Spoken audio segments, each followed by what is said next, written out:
you mentioned about keeping the WWE secret. What do you think about WWE taking over AAA now? And I guess you're not involved in it at this point, which I'm surprised at. But of course, you're not a corporate guy at all.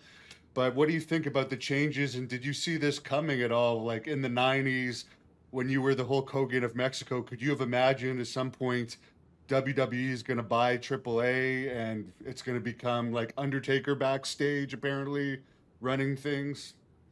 Um, I am 1,000,000% out of the loop, and I was 1,000,000% out of the loop in the whole negotiation. I wasn't even considered to be a part of the plans. You know, we can get into it if you want, but the politics behind the scenes, there's only so many spots.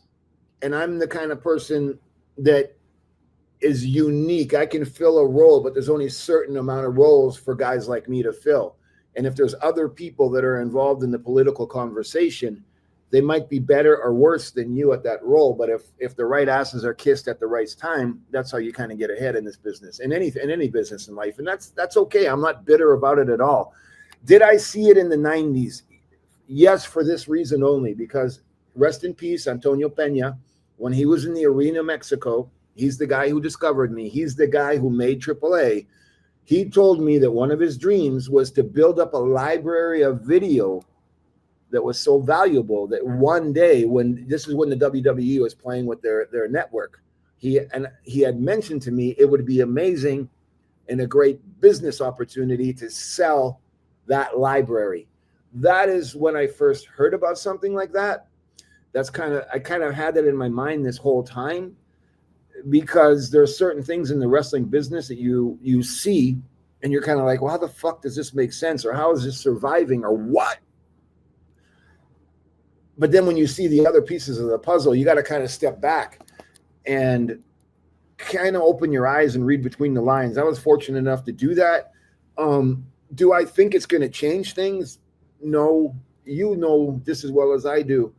You know, there was like, oh my God, the WWE is buying AAA. And my opinion still stays the same. I hope it fucking works, because Mexico has got all the talent. It's got the right people, meaning the fan support. It'll happen.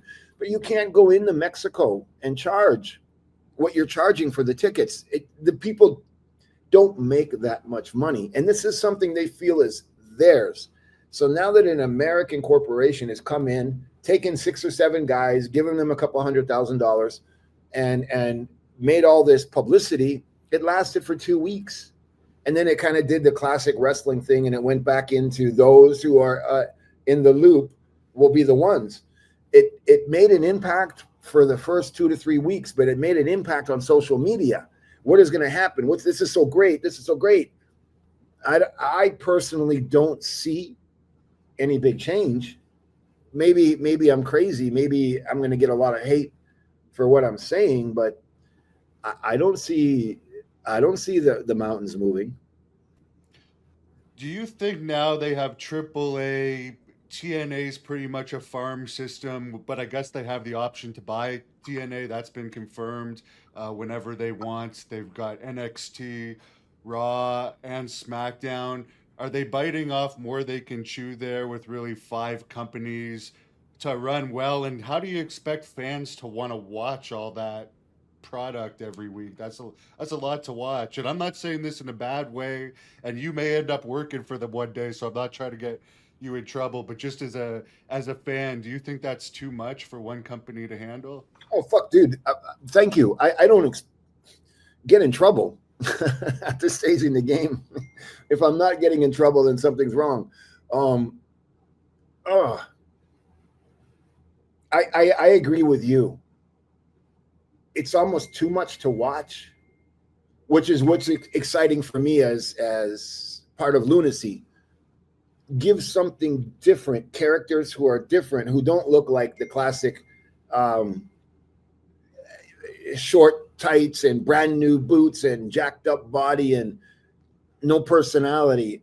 I think what JCW brings is you have the oddballs, you know, and I think that's what kind of needs to happen is the independents need to fucking step up, use your YouTube, get on TikTok, do all of that stuff. Nobody wants to sit down and watch 3 hours of wrestling. If you do, then you're probably 12 years old.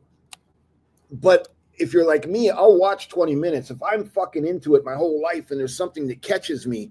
So I think what indie promoters and people in general involved in wrestling need to understand, there's so much content available. You don't need the 20-minute intro. You like it, but your fans are like, fuck me, I got 10 minutes and you're giving me 20 minutes of bullshit. So I really think what's happening now is this is a great opportunity for, just like alternative music when it happened in the beginning, for independent wrestling.